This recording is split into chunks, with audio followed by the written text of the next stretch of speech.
자, 오늘 함께 나누실 하나님의 말씀 로마서 12장 2절 말씀 같이 합독하도록 하겠습니다. 시작. 너희는 이 세대를 본받지 말고 오직 마음을 새롭게 함으로 변화를 받아 하나님의 선하시고 기뻐하시고 온전하신 뜻이 무엇인지 분별하도록 하라. 아멘. 네, 오늘 이 본문 말씀을 중심으로 해서 내 인생의 획기적인 변화는 어떻게 오는가, 이런 제목의 말씀을 함께 나누어 보도록 하겠습니다. 일반적으로 정상적인 그리고 건전한 사고를 가지고 있는 사람이라면 누구나 자신의 삶이 더 발전적으로 그렇게 발전하기를, 그리고 능률적으로 발전하기를, 그리고 사회에 좋은 영향력을 끼치기를 그렇게 바라는, 그러한 삶으로 그렇게 발전하고 회복되어지기를 다 누구나 다 바랄 것입니다. 그것을 저는 오늘 이 획기적인 변화라고 이렇게 표현을 하고 싶습니다.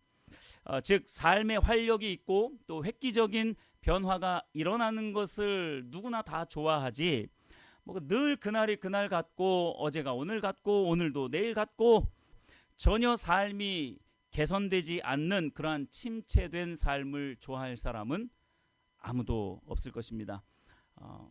사람들의 이러한 바램을 예수님이 너무나 잘 아셨는지 예수님은 제자들이나 또는 여러 사람들에게 아주 여러 질문들을 하셨는데, 그 질문들을 이렇게 면면히 들여다보니까 다 공통점이 있더라고요.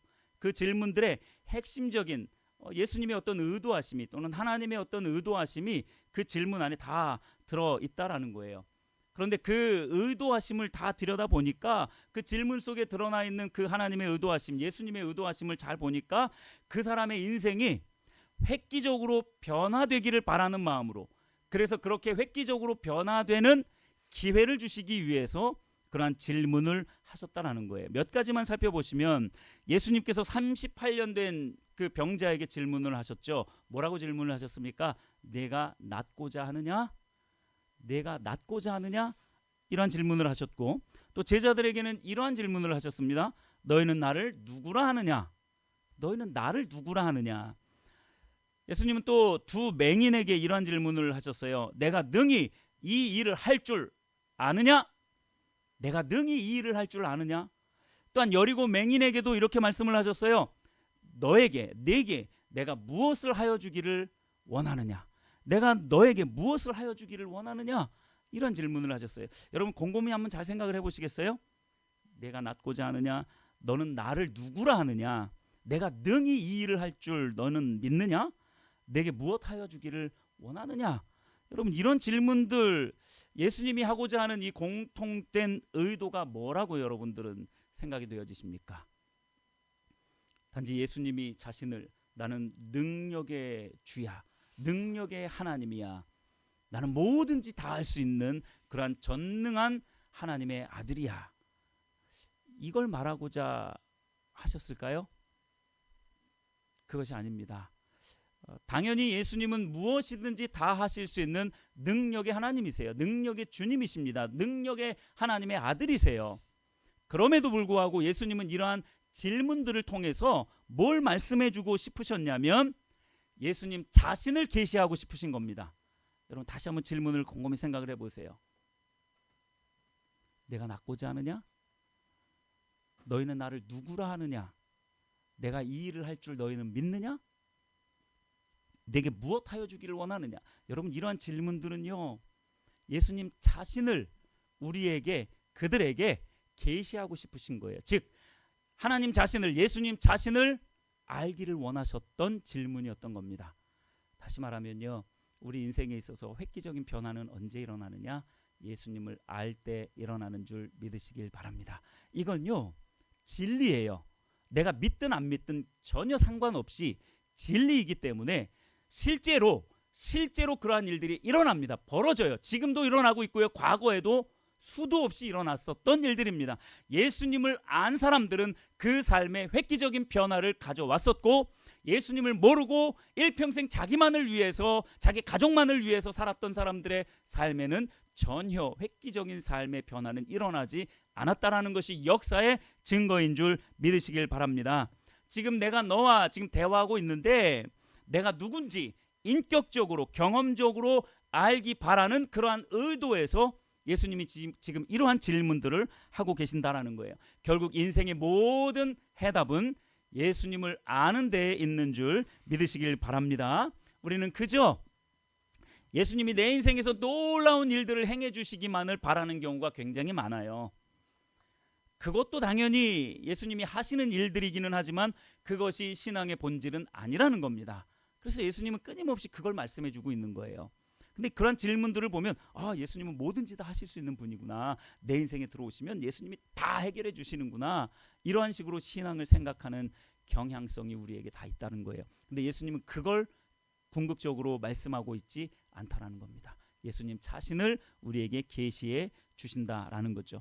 오늘 읽은 로마서 12장 2절은 성도들의 삶 속에서 어떻게 획기적인 변화를 경험할 수 있는지를 잘 말씀해 주고 있는 말씀입니다. 로마서는 16장으로 되어져 있는데 1장부터 11장까지는 교리적인 부분입니다. 율법이 뭔지, 복음이 뭔지 교리적인 부분이에요. 이렇게 이러한 것들이 교리다. 말씀의 핵심 내용이다. 12장부터는 어떤 내용이냐? 그러면 너희들이 그 교리를 알았는데, 복음이 뭔지, 율법이 뭔지 알았는데, 그러면 너희들의 실제 삶은 어떠해야 하느냐? 너희들의 새 삶은 어떻게 살아가야 하느냐라는 것이 12장부터 16장까지 쭉 이어지는 거예요. 그런데 12장 1, 2절이 가장 중요한 부분이에요. 우리의 삶이 획기적으로 변화되어지려면 12장 1절에 있는 것처럼 예배가 회복되어져야 합니다. 이 부분도 1시간짜리 이제 설교 말씀이 되어질 수 있는 거죠. 오늘은 이 예배 부분 너무나도 중요하지만 오늘은 2절 말씀을 말씀하려고 하는 거예요. 예배가 회복되어져야 한다. 너무나도 중요합니다. 이게 우리 삶에 있어서 획기적인 변화를 일으킬 수 있어요. 또한 2절에 말씀하고 있는 이 내용이 바로 성도들의 삶이 획기적으로 변할 수 있는 또 하나의 말씀인 겁니다. 그래서 오늘은 이 12장 2절 말씀을 함께 나누려고 하는 거예요. 12장 2절 말씀이 뭔 말씀입니까? 너희는 이 세대를 본받지 말고 오직 마음을 새롭게 함으로 변화를 받아 하나님의 선하시고 기뻐하시고 온전하신 뜻이 무엇인지 알라. 바울은요, 이 말씀을 통해서 예수님의 그 마음을 대변한 거예요. 하나님의 마음을 대변하고 있는 겁니다. 너희는 이 세대를 본받지 말고 오직 마음을 새롭게 함으로 변화를 받아 하나님의 선하시고 기뻐하시고 온전하신 뜻이 무엇인지 알라. 이것이 성도들의 삶을 획기적으로 변화시킬 수 있는 내용이라는 것을 말씀하고 있는 거예요. 이 세대를 본받으면 마음이 새롭게 될 수가 없고, 따라서 우리는 변화를 받을 수가 없게 됩니다. 변화되지 않으면 하나님의 뜻을 알 수가 없다. 이것을 지금 사도 바울은 12장 2절에서 논리적으로 이렇게 말씀을 풀어가고 있는 겁니다. 바울은 이 로마서 12장 2절 말씀을 통해서 모든 사람들이 이러한 삶을 살기를 간절히 바랬어요. 왜냐하면 이렇게 살아야, 이러한 삶이 되어야 그 삶 속에 진정한 획기적인 변화가 일어날 수 있기 때문에 그렇다라는 것입니다. 삶의 획기적인 변화를 위한 첫 번째 단계는 이 세대를 본받지 말아야 합니다. 할렐루야. 이 세대를 본받지 말아야 돼요. 이 세상의 영향권 아래에서 그 영향력에 동조하고 순응하며 살지 말라라고 그렇게 명령을 하고 있는 겁니다. 이 세대에 해당하는 헬라어 원어는 아이온이라는 단어예요. 아이온이라는 단어인데 기본적인 의미는 시대 또는 세대, 여기 우리나라 말로 해석하고 있는 것처럼 이 세대라고 할 때 그 세대 또는 시대라고 표현을 하고 있는 것이 아이온이라는 헬라어 단어입니다. 시대 또는 세대라는 그러한 단어인데, 아이온이라는 단어가, 그런데 우리가 이 아이온이라는 이 단어를 볼 때에 그저 시간적인 개념으로서 보면 안 됩니다. 어떤 한 시대, 그런 시간적인 개념으로 그렇게 보면 안 돼요. 어떤 시간의 흐름으로 이 아이온을, 이 세대를 이해하면 안 된다라는 거예요. 여기서 말하는 이 시대, 이 세대는 그 시대에 존재하는 대부분 많은 사람들의 가치 체계를 말하고요, 윤리관을 말하고 또한 세계관을 포괄적으로 포함하는 그러한 개념입니다. 즉 이 세대라는 것은 무엇이냐면 그 시대를 지배하고 있는 세속적인 어떤 사상과 문화, 그리고 그들이 추구하는 가치와 일정한 패턴들, 그리고 패러다임, 이러한 것들을 이 세대라고 그렇게 말을 하고 있는 거예요. 그러니까 우리가 지금 살아가고 있는 이 세상의 모든 패턴들, 모든 패러다임들, 사상과 가치 체계, 그 모든 것들이 이 세대에 포함되어지는 거예요. 그런데 사도 바울은 그렇게 말씀하고 있는 거예요. 이 세대를 본받지 말라. 본받지 말아야 하는 부분 조금 이따가 이제 살펴보겠지만, 먼저 이 세대가 어떤 세대인지를 알아야 돼요. 여러분들이 가고 있는 학교, 학원, 여러분들이 가고 있는 직장, 여러분들이 교제하고 있는 세상 사람들, 이 모든 사람들은 다 어떤 기준 가운데 살아가냐면 바로 이 세대에 속해서 살아가는 거예요. 세속적인 사상과 문화, 추구하는 가치관이 아주 물질 만능주의죠. 일정한 어떤 패턴들이 있어요. 문화, 그러한 모든 패러다임들이 다 있다라는 거죠. 이러한 것들을 뭐 하지 말라고요? 본받지 말라. 본받지 말라, 이렇게 말씀하고 있어요. 본받는다는 이 conform, 모양을 갖춘다라는 그런 의미가 있어요. conform이라는 이 단어의 어원이 모양을 갖춘다라는 그러한 의미가 있어요. 즉 그 세대, 그 세상의 모양을 갖추지 말아라, 이 말씀을 하고 있는 거예요. 세상의 모양이 도대체 어떤데요? 모양뿐만 아니라 형식을 말합니다. 이 모양과 그 형식을 따르지 말라라고 말씀하고 있는 거예요. 하나님의 성품이나 하나님의 기준을 담고 따르기보다는 세상에서 가치 있게 여기는 것, 그리고 세상의 기준을 따르는 그것을 더 잘하는 것을 세상 모양을 갖춘다, 그리고 세상을 본받는다라고 그렇게 말씀을 하고 있는 거예요. 결국 이 세대를 본받지 말라라는 것은 바로 이 세대가 추구하는 모든 방식과 모양을 따라하지 말라라는 거예요. 세속적인 이 세상과 조화를 이루지 말고 동조하지 말라라는 그러한 뜻을 가지고 있는 겁니다. 여러분, 우리는 지금 이 세속적인 이 세상에서 살아가고 있어요. 어쩔 수 없이 살아가죠. 이 세상이 하는 것과 너무 조화를 잘 이루고 세상의 뜻에 완전히 동조하거나 협조하지 말라라는 거예요. 요즘 세상 어떤 세상입니까? 무슨 주의, 이즘으로 많이 표현할 수 있잖아요. 물질주의, 물질 만능주의, 소비주의, 성공주의, 그리고 쾌락적 요소들로 가득 차 있는 세상이 바로 이 세대입니다. 이 세대가 바로 그러한 세대예요. 바울이 이 글을 쓸 때 어떤 시대적인 배경입니까? 로마라는 나라의 압제 가운데 있는 유대인인 이 바울이 이 글을 쓰고 있는 거잖아요. 로마가 어떤 나라입니까? 당시에 세계 최정상 나라예요. 가장 발전했던 나라입니다. 초인류 국가입니다. 남부러울 게 아무것도 없어요. 호화로운 생활을 영위했습니다. 모든 사람들이 로마를 다 바라봤어요. 다 추앙했습니다. 다 저렇게 되기를 바랬어요. 그게 바로 이 세대인 겁니다. 여러분, 왜 폼페이에 최후의 날이 있었는 줄 아세요? 이런 타락한 세속적인 문화가 그들 삶 가운데 완전히 침투해 있었기 때문에 그런 거예요.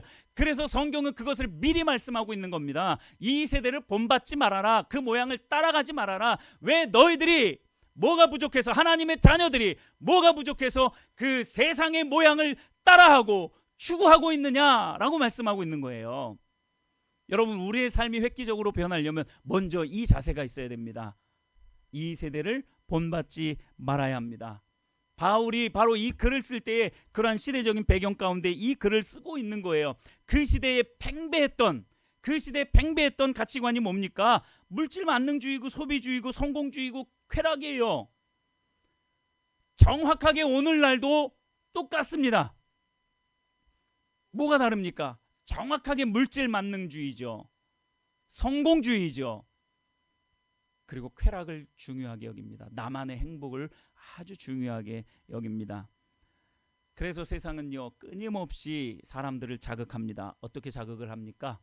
더 빠른 성공을 위해서 어떤 방법을 동원해서든지 수단 방법 가리지 않고 부를 축적해라. 성공이 마치 삶의 궁극적인 목표라는 이 거짓을 진리처럼 포장해서 우리에게 탁 던져주는 거예요. 내 자신이 이 세상의 중심이라고 그렇게 소개됩니다.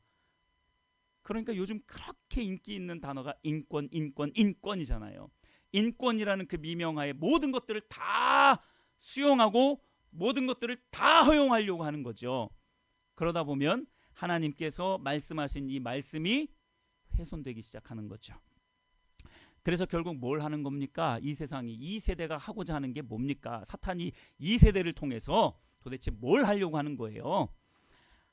하나님을 우리 마음 중심에서 변두리로 밀어내는 거예요.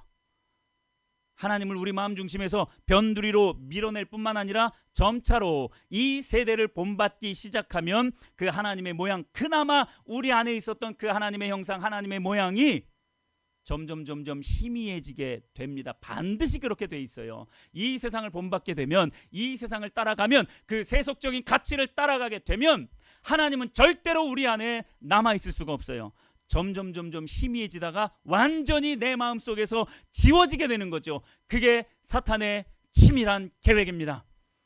그 사탄의 치밀한 계획 속에 지금 빠져서 하나님을 지워가고 있는 사람들, 아니 아예 하나님을 아예 내 마음속에서 버려버린 그런 사람들이 너무나 많이 있다는 거예요. 모든 가치 너 스스로 정해도 돼.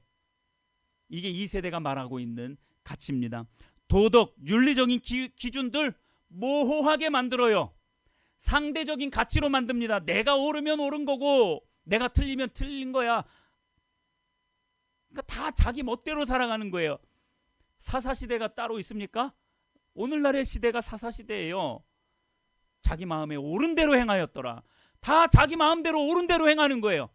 이게 상대주의적인 가치를 갖고 있는 겁니다. 내가 옳으면 옳고, 그래 네가 옳아, 그럼 그거 너한테 옳은 거야. 나 타치 안 할게. 그러니까 다 자기 뜻대로 살아가는 거예요. 절대적인 진리 이 땅에는 없습니다. 이 세대에는 절대적인 진리라는 건 없어요. 진리라는 그 개념을 완전히 무너뜨려 버리는 거죠. 이게 사탄의 계략이에요. 뭐 하는 겁니까? 폼을 만드는 거예요. 아주 그럴싸한 폼을 딱 만들어 놨어요. 거기 따라가면 와, 행복할 것 같고 내 삶이 윤택할 것 같고 성공할 것 같으니까 그 모양을 딱 만들어 놓고 그걸 따라오게끔 만들어 놓은 거예요. 근데 성경은 그거 따라가지 말라고 말하고 있는데 그리스도인들조차도 거기 따라가느라고 혈안이 돼 있어요. 세상이 만들어 놓은 그 폼, 그 틀을 바라보면서 나도 저렇게 살아야지 다짐하고 그걸 소망으로 삼아요.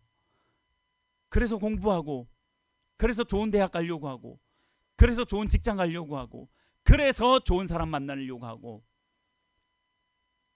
세상의 그 모양 따라가려고 그렇게 하고 있는 거예요. 온 인생을 거기에다가 다 허비하고 있는 거예요. 성경은요, 우리의 삶이 획기적으로 변화되어지려면 이 세대를 본받지 말라라고 말씀하고 있는 거예요. 여러분, 이 세대를 본받지 않게 되기를 예수님의 이름으로 축복합니다. 이 세대를 본받는 순간 우리들의 삶은 획기적인 변화를 일으킬 수가 없습니다. 그러니까 사람들은요, 이 사탄이 만들어 놓은 그 기준, 그 모양을 세상이 말해준 그 기준에 맞추어서 자신을 이제 증명하고 싶어 합니다. 그러니까 부와 권력으로 자신의 가치를 평가받고 싶어 하죠. 부와 명예가 있으면 사람들이 나를 그렇게 평가하겠지. 이게 바로 이 세대를 따라가는 겁니다. 이 세대를 본받는 것이고 이 세대의 그 모양을 그대로 취하고 있는 겁니다. 자신이 자기 삶의 주인이 되어서 하나님의 존재를 마음에서 완전히 지워버리는 거죠. 삶이 철저히 왜곡되기 시작하면서 메말라가고 황폐해짐에도 불구하고 정작 자기 자신은 뭐가 문제인지조차 전혀 모르는 그러한 아주 심각한 상태에까지 빠지게 되는 거죠. 마치 바다에서 표류하는 사람이 바닷물을 벌컥벌컥 마시면서 해갈을 해보려고 하는, 여러분, 이 세대에는, 이 세상에는 우리의 갈증을 해갈해 줄 만한 그러한 대안이 전혀 없어요. 성경이 그걸 분명하게 말해주고 있습니다. 그래서 이 세대를 본받지 말라라고 말씀하고 있습니다. 여러분, 이 세대를 본받지 말아야 우리 삶에 획기적인 긍정적인 그러한 변화는 일어날 수 있는 줄 믿으시길 바랍니다. 두 번째, 내 인생에 획기적인 변화가 있으려면 마음을 새롭게 해야 합니다. 먼저는 이 세대를 본받지 말아야 돼요. 이 세대를 따라가면 안 돼요. 그 다음에 마음을 새롭게 해야 합니다. 마음을 새롭게 하다, renewing of your mind라고 이렇게 표현하고 있어요. renewing, 갱신이라는 의미죠. 갱신이라는 의미예요. 마음과 생각을 지속적으로 갱신해라 라고 말씀을 하고 있는 거예요. 새롭게 한다는 이 말은 바로 갱신의 의미가 있고 또한 개조라는 그러한 의미가 있어요. 이 세대가 시간의 흐름만을 뜻하지 않는다라고 말씀을 드린 것처럼, 시대 사상 그 가치 체계라고 말씀을 드린 것처럼, 마찬가지로 새롭게 한다라는 것은 물리적인 것만을 말하는 게 아니에요. 뭐 운동을 해가지고 뭔가를 좀 새롭게 한다, 뭐 이런 식으로 물리적인 갱신만을 말하는 게 아니고 정신적인, 심리적인, 그리고 영적인 그 모든 것들을 갱신하고 개조한다라는 그런 의미가 있는 거예요. 자, 이제 말씀을 여러분들이 스스로 조금씩 정리해가면서 들으셔야 돼요. 아, 이 세대를 본받지 말고 이 세대의 그 모양 틀을 따라가지 말고 마음을 갱신해야 되는구나, 내 마음을 개조해야 되는구나, 그래야 내 삶이 획기적인 변화를 맛볼 수 있구나라는 것을 여러분들이 조금씩 정리해가면서 들으시면 훨씬 말씀이 잘 들려올 줄로 믿습니다. 세속적인 가치관, 그리고 세속적인 어떤 사상들, 이러한 것들이 마구마구 뒤섞여 있는 게 오늘날의 세대입니다. 오늘날의 세상이에요. 그러다 보니까 그리스도인들도 그러한 영향을 조금씩 받을 수밖에 없어요. 그러니까 마음과 정신, 때로는 육체까지, 그리고 영혼까지 막 짬뽕이 돼 있는 거예요. 어떨 때는 하나님의 말씀이 나왔다가 어떨 때는 세상적인 가치관이 막 내 머릿속에서 돌아가고 내 마음을 장악하고, 어떨 때는 하나님의 기준이 딱 기준 가운데 서 있다가 어떤 때는 세상 기준을 딱 붙잡기를 원하고 왔다 갔다 하는, 정신없습니다. 그러니까 뭘 하라는 거예요? 지금 마음과 생각을 지속적으로 뭐 하라고요? 갱신하라는 거예요. 개조하라는 겁니다. 군대에서 이런 말이 있어요. 해쳐모여라는 말이 있습니다. 군대 가면 이런 말을 많이 듣습니다. 해쳐모여, 갑자기 해쳐모여, 막 흩어졌다가 다시 모이는 거예요. 생각을, 마음을 갱신한다, 개조한다라는 것은 우리의 그 흐트러졌던 마음들, 완전히 뒤죽박죽 되어졌던 그 마음 해쳤다가 완전히 분해시켜버리라는 거예요. 분해시켰다가 다시 온전한 모양으로 다시 그 모양을 갖추라는 겁니다. 해쳤다가 모이라는 거예요. 영을, 우리의 마음을, 정신 상태를, 마음 상태를 다시 개조해야 된다라는 이야기예요. 그냥 이 상태로 그대로 있으면 안 된다라는 거예요. 다시 시작하는 마음으로 분해했다가 다시 온전히 개조해서 조립하는 겁니다. 그게 마음과 생각, 마음을 새롭게 하라라는 이 명령 속에 담겨져 있는 의미입니다. 즉 이미 내 안에 화석화되어서 딱딱하게 굳어있는 그러한 마음들이 있을 겁니다. 누구나 그런 마음들이 있을 수 있어요. 화석처럼 딱딱하게 굳어있는 이 세대를 향한 동경하는 마음, 그 세속적인 가치관을 따라가고자 하는 그런 마음들, 이게 다 굳어진 마음들이에요. 그 잘못된 마음들을 어떻게 하라는 거예요? 해쳐모이라는 겁니다. 다시 갱신하라는 거예요. 다시 개조하라고 말씀을 하는 거예요. 그 마음을, 그 영을 고쳐서 새롭게 해야 한다라고 말씀을 하고 있는 거예요. 너무 굳어져서 진리의 말씀에서 완전히 떠나가, 그리고 세상에는 가까이 하고 있는 그 마음을 고쳐 먹으라는 거예요. 고쳐서 새롭게 개조하라는 거예요. 갱신하라라고 말씀을 하고 있는 것입니다. 그래서요, 성경은 마음이 굳어진 상태를 하나님의 생명에서 떠나 있는 상태라고 말씀을 하고 있어요. 다시 말하면요, 좀 더 적극적으로 말하면 마음이 굳어 있으면, 그렇게 갱신되어지지 못하고 그렇게 개조되지 못하면, 마음의 새롭게 함을 받지 못하면 그 사람은 죽은 사람이다 라고 말씀하고 있는 거예요. 하나님의 생명에서 떠나 있는 사람이다 라고 성경은 그렇게 말씀하고 있어요. 에베소서 4장 18절 말씀입니다. 저희 마음이 굳어짐으로 말미암아 하나님의 생명에서 떠나 있도다. 여러분 꼭 기억하시기 바랍니다. 내 마음이 변하지 않으면 아무것도 변하지 않습니다. 내 마음의 자세, 내 마음의 태도가 변하지 않으면요, 아무것도 안 변해요. 아무리 노력해봐도요, 안 됩니다. 내 마음이 변하지 않는 이상 아무것도 변하지 않습니다. 그래서 성경은 말씀하고 있어요. Renewing your mind, 네 마음을 갱신해라, 개조 좀 해라, 변화 받아라, 새롭게 하라, 이렇게 말씀하고 있는 거예요. 이거는 능동적으로 내가 해야 되는 거예요. 내 의지가 들어가야 돼요. 당연히 성령께서 새롭게 하시겠죠. 이제 그 부분은 세 번째에서 살펴보도록 하겠습니다. 여러분, 자꾸 반복해서 마음의 자세와 태도가 중요하다라고 말하는 이유가 여기에 있는 거예요. 마음의 자세와 태도가 바뀌지 않으면요, 내 마음, 내 삶은요, 전혀 획기적으로 변할 수가 없습니다. 세 번째, 내 인생에 획기적인 변화가 있으려면 말 그대로 변화를 받아야 됩니다. 자, 정리해 보십시오. 이 세대를 본받지 말고 그 다음에 뭐하고? 마음을 새롭게 하고 그 다음에 변화를 뭐해? 받아라고 말씀하고 있습니다. 변화를 받아라고 말씀합니다. 변화를 받는 것은 수동적인 거예요. 다시 말하면 변화되는 것은요, 내 힘으로 안 됩니다. 의지로는 안 돼요. 성령의 도우심이 있어야 합니다. 내가 어느 정도 이 마음을 새롭게 하는 것은 좀 어느 정도 다짐을, 물론 당연히 하나님을 의지해야 돼요. 그 부분도 당연히. 그런데 좀 의지적인 부분들이 앞부분에는 좀 포함이 되어 있습니다. 내가 마음을 좀 새롭게 하는 거예요. 마음의 자세를 겸손히 하는 거예요. 목을 빳빳하게 하고 있는 게 아니라 나는 절대로 안 들을 거야 하면서 목을 빳빳하게 하고 있는 게 아니라 마음의 자세를 겸손하게 하려는 그런 마음의 자세를 내가 의지적으로 선택하는 거죠. 그런 부분이 두 번째에는 좀 포함이 되어 있어요. 마음을 새롭게 하라라는 그러한 의미에는. 그런데 이 세 번째, 변화를 받는 것은요, 성령께서 전적으로 행하셔야 할 일입니다. 변화를 받는다라는 것은 transformed라고 그렇게 표현을 해요. 변화를 받는다. 수동형이잖아요. transformed라고. 그러니까 이 변화를 받는다라는 거. 즉 세상을 본받지 말라고 했을 때 세상을 본받는 것은 conform이라고 그랬어요. 세상의 모양을 갖추는 거죠. 세상을 본따는 거예요.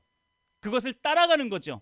그런데 이 transform이라는 것은 세상의 모양을 갖추었던 그 마음에서 트랜스하는 거예요. 변하는 거죠. 바뀌는 거예요. 그 폼을 바꾸라는 겁니다. 변화되어지는 거예요. 그런데 그 변화되어지는 것은 내가 할 수 있는 일이 아니라는 거예요. 성령을 의지해야 된다라는 거예요. 하나님을 의지하고 하나님의 은혜를 갈망하면 그 마음이 변화되어질 수 있다라고 그렇게 말씀을 하고 있는 거예요. 다시 말씀을 드리지만 마음을 새롭게 하는 것은 우리의 의지적인 부분들이 많이 포함이 됩니다. 그러나 결정적으로 변화되는 것은 내 의지로는 절대로 안 됩니다. 절대로 안 돼요. 궁극적인 변화는 오직 성령께서 하셔야 가능하다라는 거예요. 그러니까 다시 말하면 변화되는 일은 우리 의지의 영역이 아니라는 겁니다. 성령의 영역이에요. 하나님의 영역입니다. 그러니까 변화되는 것까지 내가 뭘 막 다 하려고 하면요, 그 사람 하나님 못 만납니다. 자, 성령께 의지해야 돼요. 그래서 골로새서 3장 10절에 이렇게 말씀합니다. 새 사람을 입었으니 이는 자기를 창조하신 이의 형상을 따라 지식에까지 새롭게 하심을 입은 자니라. 지식에까지 새롭게 하심을 뭐한 자다? 입은 자다라고 말합니다. 내게 있는 게 아니에요. 그 능력이 내게 있는 게 아니에요. 덧입는 겁니다. 구원이라는 것은요, 덧입는 거예요. 우리가 변화되어진다라는 것은 그리스도의 형상으로 덧입혀지는 거예요. 그러니까 성령님께서 반드시 해야 한다라는 거죠. 새롭게 되어지는 거죠. 하나님이 우리에게 은혜를 베푸셔서 성령께서 우리 삶 가운데 임하셔서. 근데 이게 그냥 되냐고요? 이 세대를 본받지 않고 마음을 새롭게 하는 그러한 우리의 마음의 자세와 태도, 겸손히 낮아지려고 하는 그 마음의 자세를 하나님께 구해야죠. 그리고 그러한 의지를 끊임없이 드려야죠. 그럴 때에 이러한 하나님께서 베푸시는 은혜, 성령께서 역사하시는 이 변화는 여러분들의 삶 속에서 획기적으로 일어나게 될 줄 믿으시길 바랍니다. 자, 그리고 또 말씀에는 이렇게 말씀합니다. 우리를 구원하시되 우리가 행한 바 의로운 행위로 말미암지 아니하고 오직 그의 긍휼하심을 따라 중생의 씻음과 성령의 새롭게 하심으로 하셨나니. 디도서 3장 5절 말씀인데요. 결국은 우리의 행위로 뭔가가 되어지는 게 아니라 성령의 새롭게 하심으로 하셨다라는 거예요.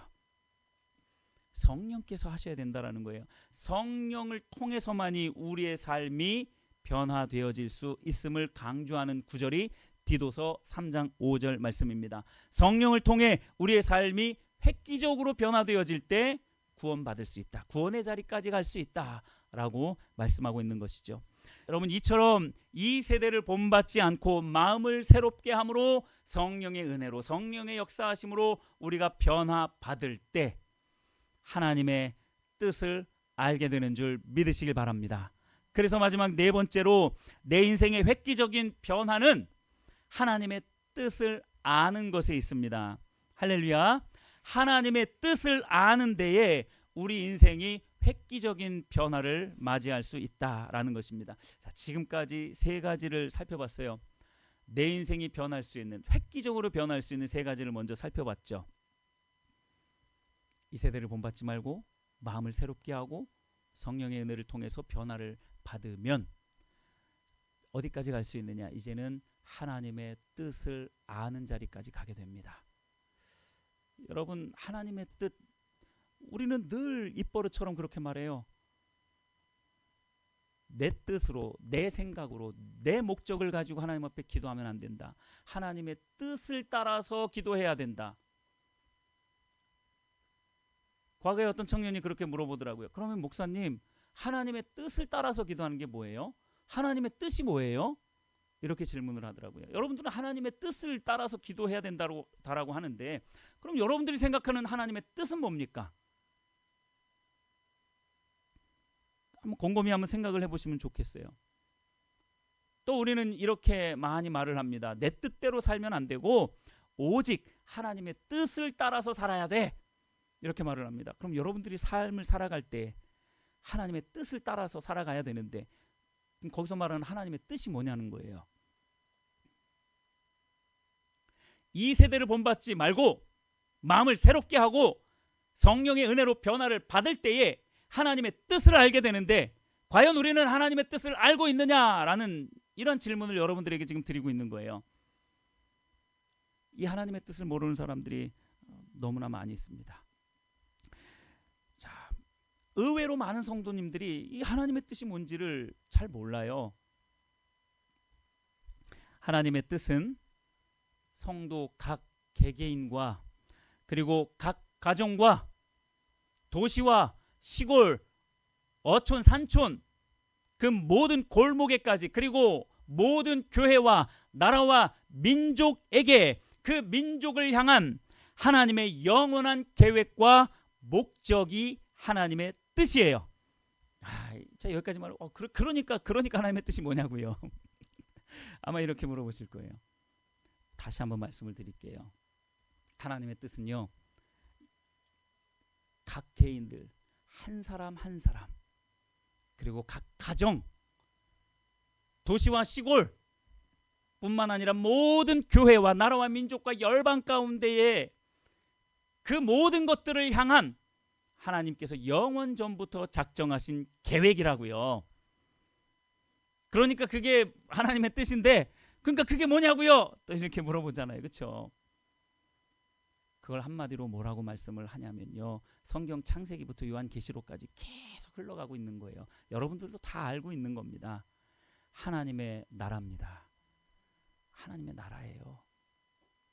다시 말하면요, 우리가 이 세대를 본받지 않고 마음을 새롭게 함으로 성령의 은혜로 변화를 받으면 이 하나님의 뜻을 우리가 알게 된다라는 겁니다. 즉, 하나님의 나라가 그 마음 가운데 임하게 되는 줄 믿으시길 바랍니다. 이게 하나님께서 영원 전부터 작정하신 일이었던 거예요. 우리의 마음 가운데 하나님의 나라가 임하게 되기를, 각 가정 가운데 하나님의 나라가 임하여지기를 그렇게 원하셨던 거예요. 하나님의 뜻이 도대체 뭐냐는 거예요. 그 영원 전부터 계획하시고 작정하신 그 뜻이 뭐냐라는 거예요. 하나님의 나라라는 겁니다. 할렐루야. 하나님의 나라, 성도 개개인의 삶 속에 이 하나님의 나라가 세워지기를 바라고요. 각 가정 가운데, 각 도시 가운데, 시골 골목까지, 각 교회 가운데, 나라와 민족과 열방 가운데, 이 온 우주 가운데에 하나님의 나라가 세워지기를 그렇게 열망하셨던 거예요. 그것을 하나님은 간절히 바라신 것입니다. 결국 뭐냐 이거예요.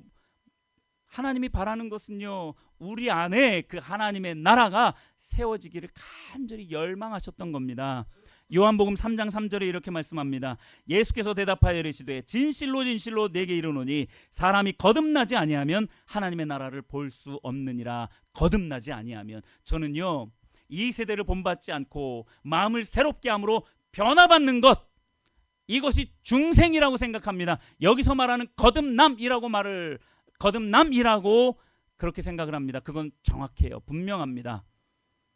이 세대를 본받지 않고 마음을 새롭게 함으로 변화를 받을 때에, 즉 중생했을 때에, 즉 거듭났을 때, 다시 태어났을 때에 하나님의 나라를 볼 수 있게 되는 겁니다. 하나님의 나라가 그제서야 우리 마음 가운데 임하는 거예요. 어떤 사람은 환경은 너무나도 좋아요. 그런데 그 마음이 지옥이에요. 어떤 사람은 환경은 너무나도 좋지 않아요. 그야말로 환경은 지옥 같아요. 그러나 그 마음은 천국이 임해 있는 사람들이 있어요. 무슨 차이냐 여러분 잘 보셔야 됩니다. 예수님이 말씀하고자 하는 게 도대체 뭐냐, 사도 바울이 이 하나님의 마음을 대변해서 지금 뭘 말하고 싶은지를 여러분 보셔야 돼요. 하나님이 도대체 우리에게 뭘 말씀해 주려고 하는지를 아셔야 됩니다. 누가복음 17장 20절 21절에 이렇게 말합니다. 바리새인들이 하나님의 나라가 어느 때에 임합니까? 바리새인들이 그렇게 질문을 했대요. 그러니까 예수님이 이렇게 대답하십니다. 하나님의 나라는 볼 수 있게 임하는 것이 아니다. 하나님의 나라는 내 안에 있다라고 말씀하십니다. 하나님의 나라는요, 우리 안에 있는 거예요. 우리 안에 있는 겁니다. 그걸 발견해야 되는데 어떻게 발견할 수 있겠느냐? 로마서 12장 2절 말씀이 바로 그겁니다. 이 세대를 본받지 말고 마음을 새롭게 하고 성령의 은혜로 변화를 받을 때에 그 하나님의 나라를 알게 되고 그 하나님의 나라가 네 안에 임하게 되어진다라는 것을 말씀하고 있는 거예요. 말씀을 정리하도록 하겠습니다. 내 인생이 획기적으로 변화되려면 먼저는 이 세대를 본받지 말아야 돼요. 이 세상의 모양을 따라가면 안 됩니다. 이 세상의 가치 체계를 그대로 받아들이면 안 돼요. 그리고 마음을 새롭게 해야 합니다. 갱신해야 돼요. 개조해야 됩니다. 그리고 성령의 도우심을 받아서 변화를 받아야 합니다. 그랬을 때야 비로소 하나님의 뜻을 알게 되고 하나님의 나라가 그 안에 임하게 되어진다라는 거예요. 하나님이 그 사람을 통치하시고 그 가정을 통치하시고 교회와 나라와 민족과 열방을 통치하기 시작한다라는 것입니다. 우리 삶이 획기적으로 변한다는 것은 결국 내 안에 천국이 건설된다는 거예요. 어떤 사람은 모든 상황과 모든 형편 속에서 다 불평불만을 합니다. 천국이 임한 게 아니에요. 그래서 지난주에 말씀드렸잖아요. 지금 이 순간에 내가 하고 있는 것이 내 인생의 결말이다. 이런 생각을 가지고 지금 내 인생에 깔려지는 게 뭔지를 보시라고요. 꽃송이가 깔리고 있는지 유리조각이 깔리고 있는지 지금 내가 하고 있는 것이 그 인생을 결정한다는 거예요. 여러분, 우리 삶이 획기적으로 변한다는 것은 결국 내 안에 천국이 건설된다라는 거예요.